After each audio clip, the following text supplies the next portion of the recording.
খুব বাজে একটা শো, রাওয়া ক্লাব। সবাই তো চুপ ছিল যে এটা কি হইতেছে। রাতুল হাসতেছে, মাহের বাজায় গেছে। That's true. You still look young. Do I? কেমন এই যে এগুলা পেকে গেছে তো।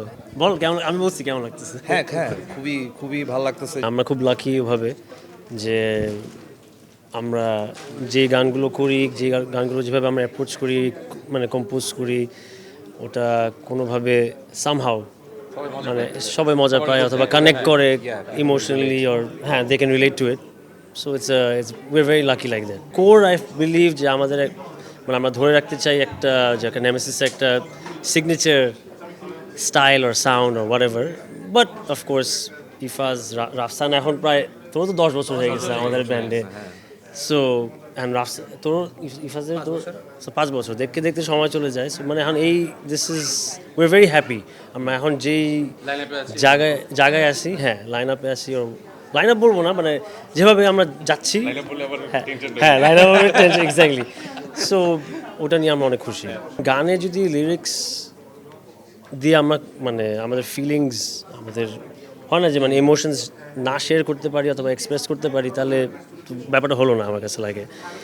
সো অ্যান্ড আমাদের আর এক একজনের স্ট্রাগলস এক এক রকম, বাট একটা কমন গ্রাউন্ড হচ্ছে যে আমাদের গান শুনে হয়তো বা কেউ রিলেট করতে পারে। আমাদের টেস্টের উপর, আমাদের চেষ্টার উপর পুরোটাই। কারণ আমরা হচ্ছে যে যতক্ষণ পর্যন্ত না ওই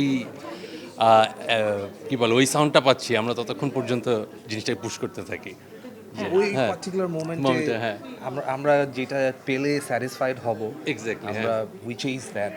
হ্যাঁ, অলসো আমরা না মানে আমরা যে রক মিউজিশিয়ানস, যে আমরা খালি রক মিউজিকই শুনি অথবা আমরা অনেক ধরনের গান শুনি, আর চেষ্টা মানে কি মানে আর অনেকভাবে ইন্সপায়ার্ড হই, ইনফ্লুয়েন্সড হই। অনেক ধরনের চিল লাউঞ্জ মিউজিক আছে যেগুলো খুব ভালো লাগে শুনতে। মাঝে মাঝে জাস্ট ছেড়ে একটু রিল্যাক্স করি। নিজেদের গান এনজয় করা হয় কিনা না না, এটা খুব উইয়ার্ড লাগে আমার কাছে যে আমি এখন নিজের গান ছেড়ে খুব এনজয় করবো মানে নিজের ব্যাপারে। আমরা being fans of Nemesis first and members পরে আমরা শুনি এখনো। আমি তো এখনও নেমেসিস ফ্যান। আমি জাস্ট 5 বছর হয়েছে নেমেসিসে বাজাই। আমি তো এর আগের god nose 15 years or so আমি নেমেসিস শুনছি অনেক। So it's my favourite rock band. আমি আমার সবচেয়ে প্রিয় রক ব্যান্ডে বাজাই। What can be better than that? কোনো একটা মেমোরেবল ঘটনা যেটা আপনাদের মনে করলে হাসি পায় কিংবা মনে হয় হ্যাঁ এই ঘটনাটা ঘটেছিল, এরকম কিছু? হ্যাঁ, খুব বাজে একটা শো, রাওয়া ক্লাব 99 ও 2000 জাস্ট যাতা, মানে খুব বাজে একটা শো হয়েছিল, বাট খুব মেমোরেবল। কারণ কারণ মানে আমাদের ড্রামার হয়তো মানে গানের মাঝখানে বাজানো বন্ধ করে দেয় হঠাৎ তো। আর তারপর সাউন্ডে অনেক গ্যাঞ্জাম ছিল, ক্রেজি ট্রেন, হ্যাঁ উফ। তারপর আজানের ব্রেক ছিল, সো আমরা একটা গান করছিলাম, তারপর আজান দিচ্ছিল, তা we had to stop it. আমাদের মানে পজ করতে হয়েছে ওখান থেকে, তারপর আবার ওখান থেকে আবার শুরু করছি। সো আমরা যাতা করছি ওই শোতে। 99, হ্যাঁ 99 সাল হবে, তাই না? তো আমাদের first open air concert rava ক্লাবে। ও মাই গড, ওয়াও ওয়াও। হ্যাঁ, সো তো অনেক আগে কথা। তখন তো ব্যাপারটা ছিল যে শো করতে যাব, পরীক্ষা টরীক্ষা যাক যেখানে যাক, হ্যাঁ। তো ওই ব্যাপারটা ছিল। সো বাট ওই শোতে গিয়ে ওই যে ওই ঘটনাটা মানে কোনো রকম একটা হয়েছে। হ্যাঁ, বাট শোটা খুব মজা ছিল। তখন রা ক্লাব একটা মাঠ ছিল তখন, হ্যাঁ। বাট ফিলিংটা ছিল যে মানে আয় হায় আমরা শেষ, আমাদেরকে আমরা কখনো জীবনে একটা শো করতে পারবো না, মানে এরকম একটা ফিলিং হয়েছে। কারণ এত বাজে শো করার পর আমরা কীভাবে শো পাবো, ওর বাট ওটাও এক ধরনের মানে ইট গেভ আস মোটিভেশন যে না ঠিক আছে, আমাদের নেক্সট টাইম আরও ভালো হইতে হবে, ওর সামথিং তো প্র্যাকটিস বেশি করে করতে হবে, এটা ওইটা। সেই শোটাকে আপনাদের কাছে খারাপ মনে হয়েছিল নাকি সবার কাছে, ট্রাস্ট মি, আই থিঙ্ক এটা সবার কাছে বাজে ছিল শোটা। সবাই তো চুপ ছিল যে এটা কী হইতেছে আমাদের সামনে কয়েকটা। মাহের বাজায় গেছে। That's true. আমি তো ঘুরতেছি স্টেজে এভাবে যে কী হইতেছে, আমার তো টেনশন। ও রাতুল হাসতেছে, বেস টেস না বাজায় হাসি শুরু করছে। ইয়াওয়ার আমাদের ড্রামার, ও তো বলছে আমি আর বাজাবো না। কিন্তু মাহের আমাদের যখন যে মানে ফাউন্ডিং মেম্বার, যে গিটারিস্ট, ও বাজায় যাচ্ছে।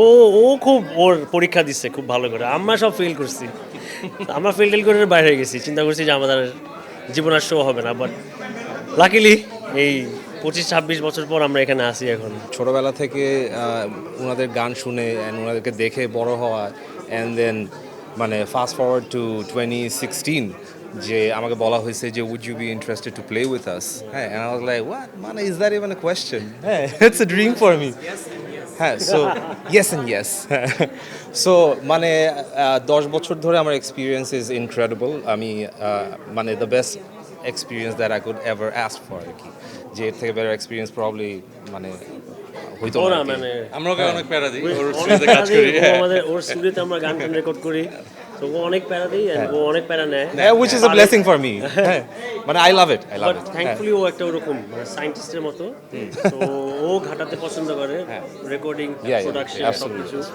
আমার তো অনেকগুলো ফেভারিট। আমি যদি ফার্স্ট অ্যালবাম থেকে যদি একটা বলতে হয় তাহলে আমি কি বলবো?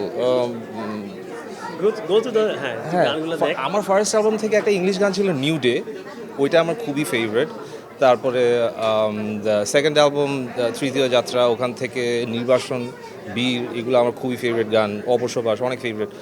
তারপরে গণজোয়ার থেকে এই গানটা একটু আন্ডাররেটেড একটা গান, অলস রোগ নামের, আপনারা সবাই শুনবেন যদি না শুনে থাকেন, ইটস মাই ফেভারিট ফ্রম গণজোয়ার। প্রমোশন। হ্যাঁ, আর ভিআইপি থেকে আমার মোস্ট ফেভারিট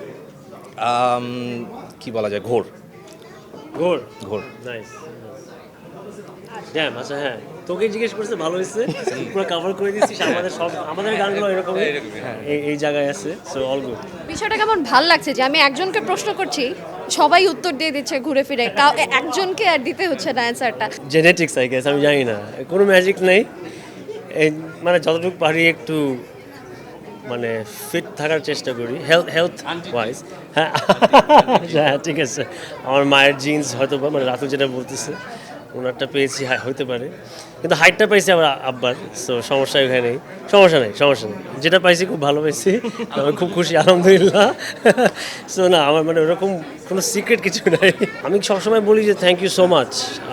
আমরা কখনো ভাবতে পারিনি যে আমরা গান কম্পোজ করবো, রেকর্ড করবো, তারপর এটা মার্কেটে যাবে, মানে রিলিজ পাবে, আর আমাদের গান যে মানুষ শুনবে, মানে অবচেতন রিয়াকশন না। আমাদের প্রথম যখন আমরা অবচেতন রিলিজ করি, আমাদের কোনো আইডিয়া ছিল না যে গানটা কেউ মানে কেউ কি শুনবে নাকি না। তারপর আমরা শো করতে যাই, দেখি সবাই গান গাচ্ছে, সো ওরকম ফিলিংটা মানে কখনো মানে এক্সপ্লেন করতে পারবো না, বাট এটাই আমি সবসময় থ্যাংক ইউ বলি, thank you so much for being with us and supporting us.